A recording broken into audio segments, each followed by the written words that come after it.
The crystal towers of New Zephyria sparkled like diamonds against the orange sky. Elder Vextal pressed his forehands against the cold window of the council chamber, watching another ship full of scared families fly away from their home planet. His people were running away, and he knew why. The Korthok Empire was coming, and they brought only death. "Elder," called Theleron from across the room. His voice shook with fear. "The Korthok ships are only 2 days away from our outer colonies. They destroyed the mining station at Kepler 7 this morning. No survivors." Vextal closed his eyes.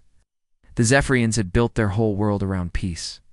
They grew beautiful gardens, made music that could heal broken hearts, and created technology that worked with nature instead of against it. But none of that mattered now. The Korthok were warriors who lived only to fight and kill. They'd already taken 12 Zephyrian worlds, turning peaceful cities into burning ruins. "What about our defense shields?" asked Councilmember Yolandra, her wings trembling. "They slowed them down for maybe an hour," replied General Kexmore, the only Zephyrian who understood warfare. "The Korthok have weapons that can crack planets in half. Our shields are like paper to them." The room fell silent. Outside, more ships packed with refugees lifted off from the spaceports. Children cried as they left their homes forever. Parents carried small bags with all they could save from their old lives. Theleron suddenly looked up from his communication station. "Elder, I sent out that emergency message to all the known worlds 3 weeks ago. We got some responses, and..." Vextal asked, though he already knew the answer would be bad. "The Galactic Federation said they cannot help us. It's dangerous," they said. "The trade union offered to buy our remaining technology before the Korthok take it. The Crystal Alliance sent us their thoughts and prayers, but no ships." Vextal felt his heart's breaking. His people were going to die, and nobody in the galaxy cared enough to help them. The Korthok were too strong, too scary for other worlds to fight. "Wait," Theleron said, looking confused at his screen. "There is one more message coming through the deep space network. It is taking time to reach us because it comes from very far away." Communication system crackled with static. Then a voice came through, speaking in a language that sounded harsh and rough. The translation computer worked for a moment before changing the words to something they could understand. "This is Admiral Park of the Human Defense Coalition. Got your call for help. We are coming. Stay strong." The council chamber went completely quiet. Vextal had never heard of humans before. He quickly accessed the galactic database, searching for information about this unknown species. What he found made his blood turn cold. Earth. Class 12. Gravity 1.2 times galactic standard. Weather extreme storms, temperature ranges. Deadly to most life forms. Tectonic activity, constant earthquakes, and volcanic eruptions. Its dominant species, Homo sapiens, evolved from persistence hunters. Average height, 1.8 meters. Classification, apex predator. Moddable characteristics, binocular vision, pronounced canine teeth, excellent at tracking prey over long distances. "They live on a death world," whispered Councilmember Zilkarin. "Look at this data. Their planet tries to kill them every day. Storms that can destroy cities, ground that shakes and splits open, mountains that explode with fire." Vextal kept reading. The worst part was the history section. These humans had been fighting wars for thousands of years. They fought each other when they had no other enemies. They made weapons that could destroy entire cities. They had something called world wars, where millions of them died, and they kept fighting anyway. "Maybe we should tell them not to come," suggested Yolandra. "If they are this dangerous, what if they decide to take our worlds for themselves?" "The Korthok will definitely take our worlds," General Kexmore pointed out. "At least with these humans, we might survive." 3 more refugee ships launched from the spaceport. The Korthok advanced scouts would arrive tomorrow. After that, the main fleet would come, and then everything would be over. Theleron looked up from his station again. The humans sent another message. They want to know how many people need to be saved, and where the Korthok fleets are located. "How many people?" Vextal repeated. "They want to save people, not just fight." That is what they said.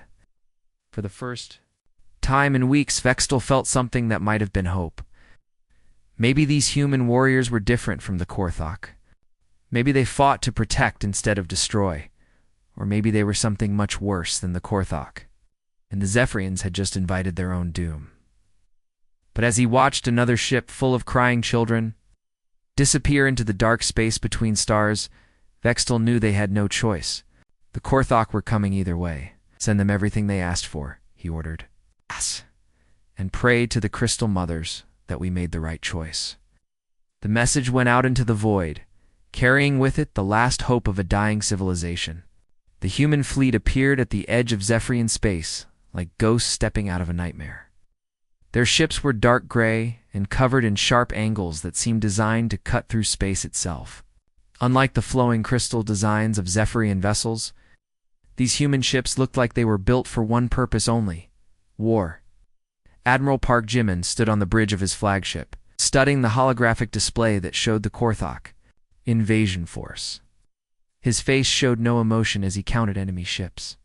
300 Korthok battle cruisers, each one bigger than his largest vessel. Any normal person would be scared. Park just nodded and started giving orders. Commander Kimino scanned their fleet formations. Captain Lee Somin, open a channel. To the Zephyrian capital, Commander Choi Daeon, prepare weapon systems for combat readiness.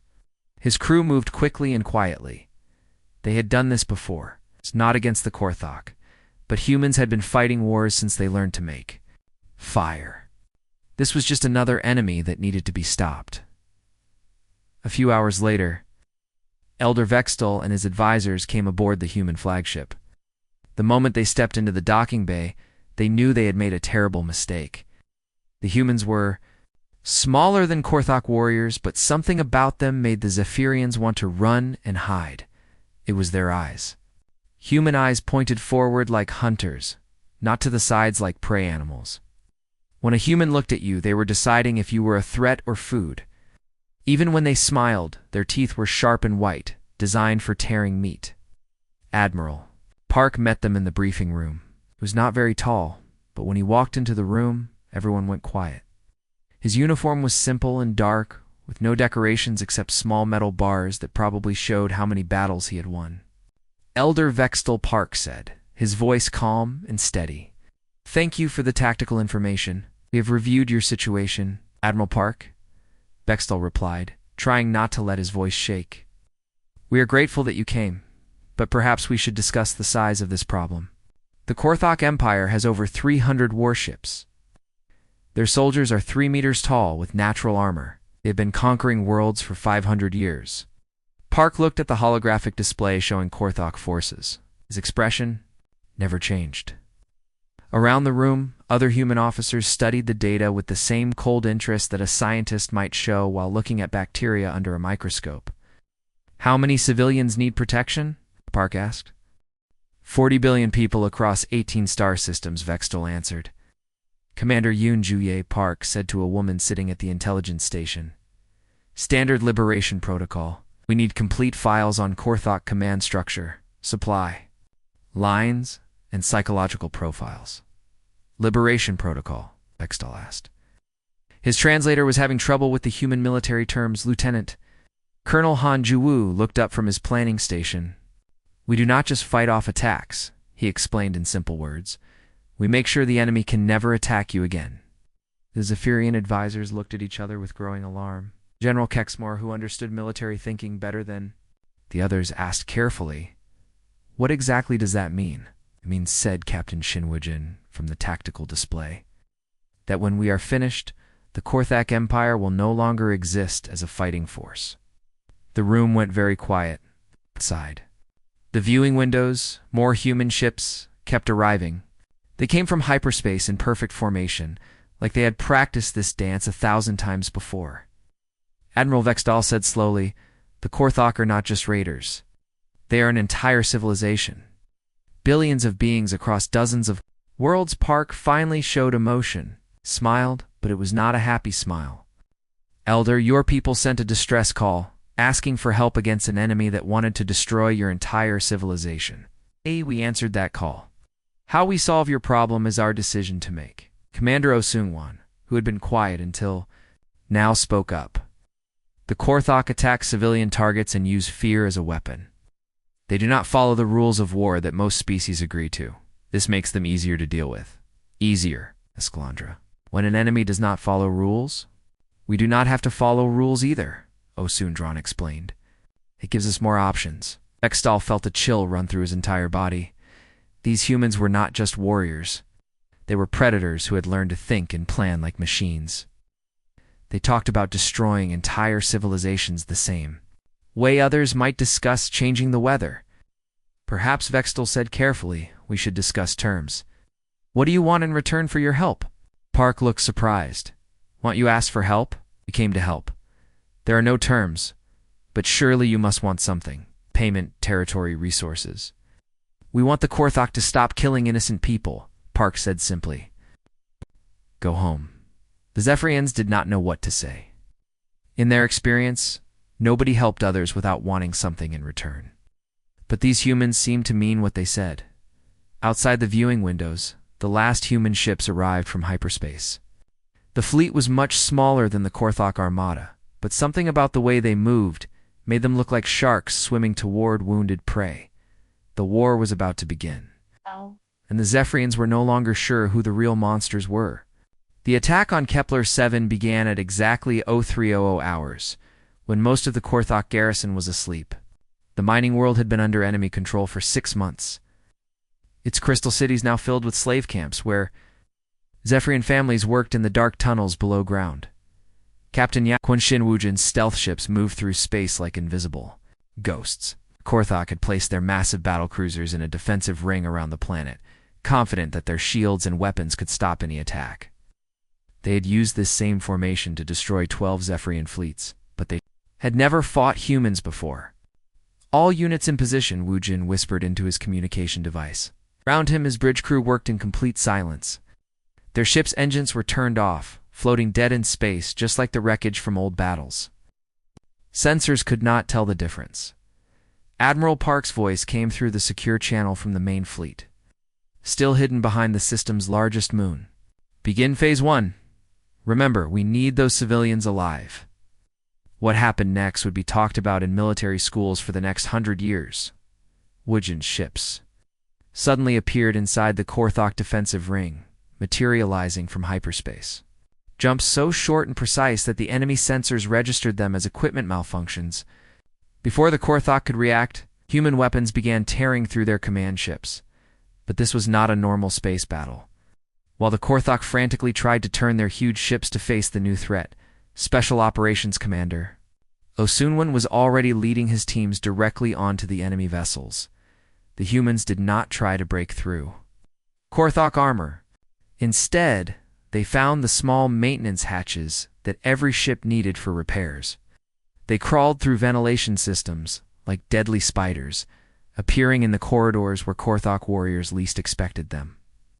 Boarding Party Alpha is in position, Osungwan reported as his team reached the main command center of the flagship. The Korthok inside were 3 meters tall with natural armor that could stop most weapons. But they were not ready for what the humans did next. Instead of fighting the Korthok warriors directly, the humans went after the ship's computer systems. They planted small devices that Commander Bang Jahun's psychological warfare unit had designed. Within minutes, every screen on the Korthok ship began showing videos of human soldiers defeating Korthok forces on other worlds. The videos were not real. The battles had not happened yet. But the Korthok did not know that. What is this? Roared the Korthok ship commander, staring at images of his own people running in fear from human forces. The future, said Osungwan, stepping out. Of the shadows with his weapon ready? Surrender now, and your crew lives. Keep fighting, and you will all die here. The Korthok commander laughed and ordered his warriors to attack. That was his last mistake. The humans had studied Korthok biology for weeks. They knew that Korthok warriors were strong and tough, but they were also slow and proud. Human soldiers moved like water, flowing around the bigger enemies, striking at joints in their armor and disappearing before the Korthok could strike back. Within an hour, the entire Korthok fleet around Kepler 7 was either destroyed or surrendering. But the real battle was happening on the planet's surface. Major General Kang Min-jae led the ground assault with surgical precision. His forces did not try to fight the Korthok occupation army directly. Instead, they cut off all the supply lines. That kept the enemy fed and armed. Communications are down across the entire planet, reported Lieutenant Commander Kim Minho. Their supply ships cannot land. Their ground vehicles have no fuel. The Korthok had conquered many worlds, but they had always done it the same way, with overwhelming force and brutal intimidation. They had never faced an enemy that fought like the humans did. Human soldiers appeared everywhere and nowhere. They blew up supply convoys on mountain roads. They poisoned water supplies that fed Korthok bases. They turned the planet's own defense systems against the occupying forces. But the most frightening thing was how they used the Korthag's own psychology against them. Commander Bang Ji-hoon's units had captured several Korthag officers in previous battles. Using methods that left no visible marks, they had convinced these prisoners to record messages for their own people. "This is Commander Vrakthal of the 7th Battle Group," said one of the recordings that played on every Korthok communication channel. "The humans are not like other species. They do not fight with honor. They fight to win. Surrender now, or they will hunt you down one by one." The recording was true. Vrakthal had said those words willingly after seeing what humans could do. But hearing it from their own commander broke the spirit of many Korthok warriors. Within 6 hours of the attack beginning, the Korthok forces on Kepler 7 were in complete chaos. Their ships were destroyed or captured. Their ground forces were cut off and surrounded. Their commanders were either dead or begging for mercy. The Zephyrian civilians who had been slaves in the mines suddenly found human soldiers cutting their chains and leading them to safety. But as they looked at their rescuers, they saw the same cold efficiency in human eyes that had terrified the Korthok.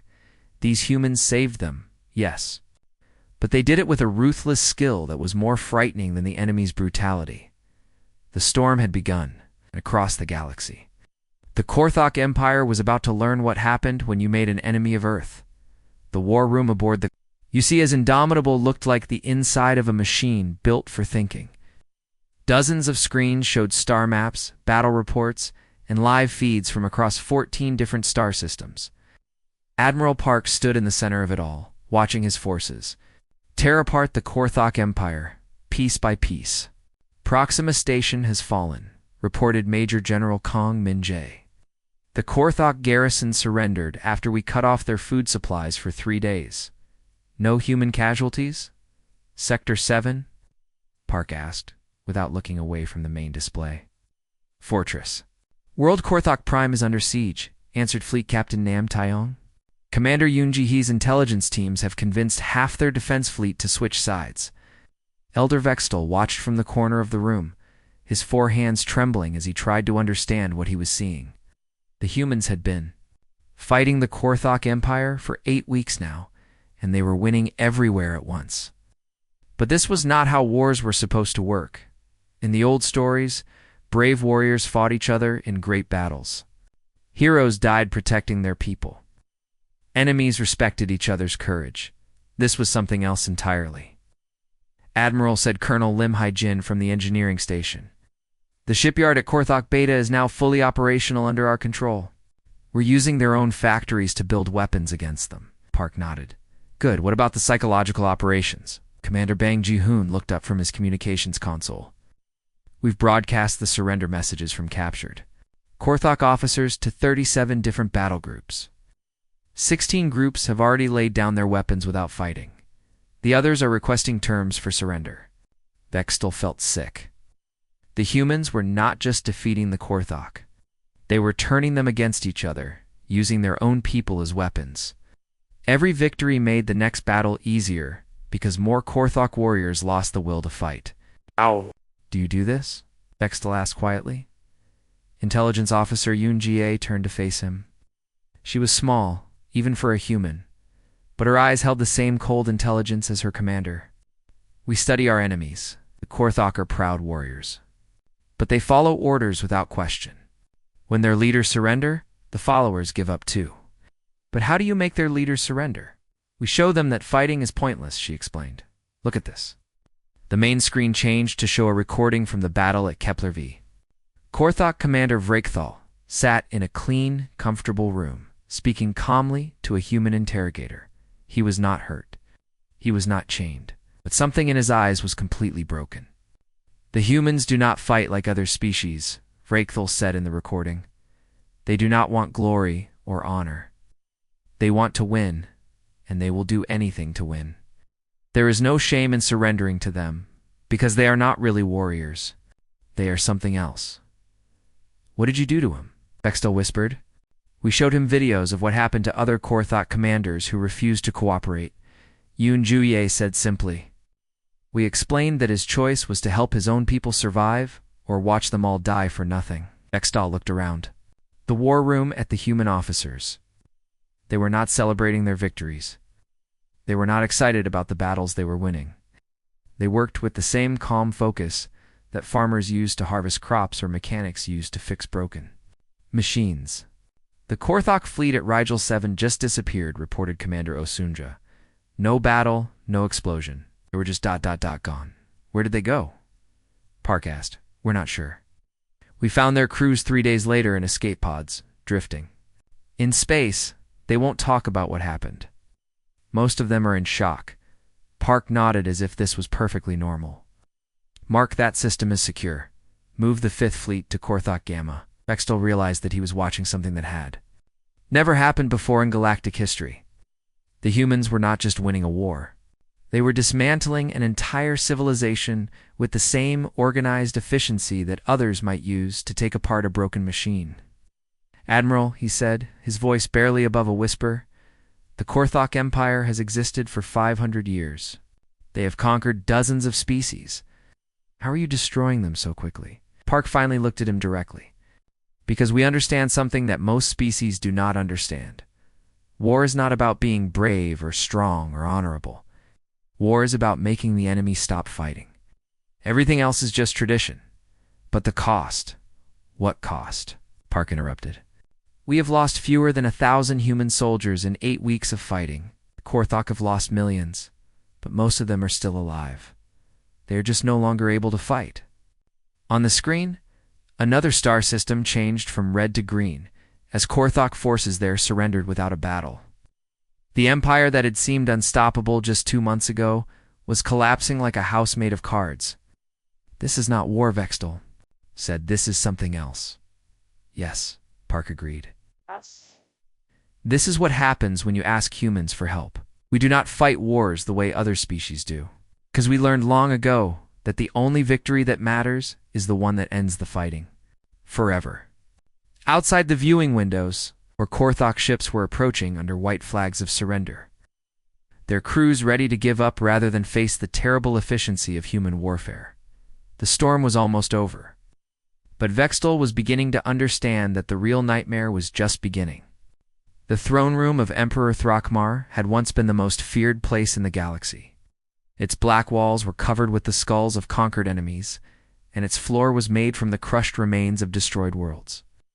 Kings and presidents had knelt here in terror before the mighty Korthok ruler. Now it lay in ruins. Admiral Park walked through the broken doorway, his boots crunching on pieces of shattered crystal and twisted metal. Behind him came a small group of human officers, their weapons ready but not raised. They did not need to show their strength anymore. Everyone knew what humans could do. Emperor Thrakmar sat on what remained of his great throne. His massive, armored body slumped forward in defeat. The proud warrior who had commanded 300 battle fleets now looked like a broken old man. His generals knelt around him, their weapons thrown down in surrender. "The Korthok Empire offers its complete surrender," Thrakmar said, his voice barely a whisper, "except all terms that the Human Defense Coalition chooses to give us." Park stopped a few meters away from the throne. He looked small compared to the huge Korthok Emperor, but everyone in the room knew who had the real power here. "All Korthok forces will leave Zephyrian space immediately," Park said in a calm, steady voice. "You will pay for the damage you caused to their worlds. Any Korthok ship that enters Zephyrian territory after today will be destroyed without warning." "We agree," Thrakmar replied. "Your military will be reduced to planetary defense forces only. No more battle fleets. No more conquest. Any violation of these terms will result in the complete destruction of your civilization. Thrakmares's advisors looked at each other in panic. One of them, a scarred general named Vraktor, stepped forward carefully. "Admiral Park," he said, "surely you do not mean the complete destruction of our entire species. No. We have billions of civilians who have never fought anyone." Park's expression did not change. "General, your empire spent 500 years conquering peaceful worlds and killing innocent people. You made war your way of life. Now you will learn to live without war, or you will not live at all." The room fell silent. Through the broken windows, Korthok civilians could be seen in the streets below, watching human soldiers patrol their capital city. The humans were not cruel to them, but they were not kind either. They simply ignored them, like farmers might ignore insects while working in their fields. 3 months later, Elder Vextal stood on the observation deck of New Zephoria, watching. The human fleet prepared to leave. Dark ships formed perfect lines in space, ready to disappear back to the unknown world they had come from. Admiral Park had come to say goodbye. He stood beside Vextal at the great window, looking out at the stars where Korthok ships had once threatened everything the Zephyrians loved. "Admiral Vextal said carefully, your people have saved our entire civilization. Can never repay what you have done for us." "No payment is needed," Park replied. "You asked for help. We gave it." "But I must know," Vextal continued, his voice shaking slightly, "was all this destruction really necessary? The Korthak Empire is gone. Their military is broken. Their warrior culture is destroyed. Billions of beings will never be the same." Park was quiet for a long moment, watching his ships move into formation. When he finally spoke, his words were like ice water in Vextal's veins. "Elder, you sent a distress call across the galaxy asking for help against monsters. We answered that call. The Korthok will never threaten anyone again because they no longer have the ability to make war. That was the goal. But the cost was calculated and acceptable," Park interrupted. "You wanted to survive. Your people are alive. Your worlds are safe. Your children can grow up in peace. The method we used to achieve this was our choice to make." Vextal looked at the human admiral's face, searching for some sign of emotion. He found nothing but the same cold efficiency that had destroyed the greatest military empire in galactic history. "What kind of people are you?" Vextal whispered. Park smiled, but it was not a warm smile. "We are the people you called when you needed monsters to be stopped. Remember that when you judge us." The first human ships began to disappear into hyperspace, leaving no trace that they had ever been there. Soon the entire fleet would be gone, and the humans would return to their distant death world as if nothing had happened. But something had happened. The balance of power in the galaxy had shifted forever. Every species now knew that somewhere in the dark space between stars lived a people who could end civilizations with the same calm planning that others used to tend gardens as the last. Human ship vanished into the void.